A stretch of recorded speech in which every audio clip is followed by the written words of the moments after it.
திருச்சிற்றம்பலம். திருமந்திரம் பாடல் 19. இது பதி ஏலம் கமழ் பொழில் ஏழும் முதுபதி செய்தவன் மூதறிவாளன் விதுபதி செய்தவன் மெய்த்தவம் நோக்கி அதுபதியாக அமருகின்றானே. இந்த உலகத்தில் ஏலக்காயின் சுகந்தமான வாசனை வீசக்கூடிய 7 விதமான காடுகளை உருவாக்கியவன் இறைவன். அவற்றை பேரழிவு காலத்தில் வெறும் சாம்பல் காடுகளாகவும் மாற்றுபவனும் அவனே. அவன் அனைத்தும் அறிந்த பேரறிவாளன்.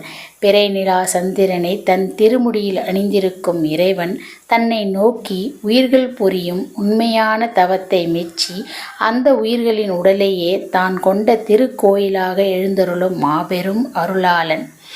என்னோட உள்விளக்கமாக பார்த்தீங்கன்னா, சுகந்தமான வாசனை வீசும் 7 காடுகள் என்பது அற்புதமான சக்தியை தமக்குள் அடக்கி இருக்கும் 7 சக்கரங்களை குறிக்கும்.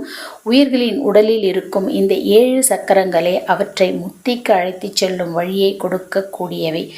சக்தி வாய்ந்த 7 சக்கரங்கள் இருந்தாலும் அவற்றை முறைப்படி தியானத்தால் சக்தியூட்டாமல் விட்டுவிட்டால் உயிர்களின் உடல் ஒரு நாள் அழிந்து வெறும் சாம்பலாக மாறிவிடும் என்பதையே சாம்பலாகும் காடுகள் குறிக்கிறது. இறைவன் முக்காலமும் அறிந்தவன், அவன் பேரறிவாளன் என்பது அவனிடமிருந்து எதையுமே மறைக்க முடியாது என்பதை குறிக்கிறது. மாபெரும் அன்பானவன் சந்திரனை விட குளிர்ச்சியை உடைய இறைவனை நோக்கி உண்மையான தவம் இருந்தால் அந்த உயிர்களின் உடலே இறைவனே மகிழ்ந்து வந்து தங்கும் இடமாகிவிடும். அதுவே முத்தி அடையும் வழியை நமக்கு தரும். திருச்சிற்றம்பலம்.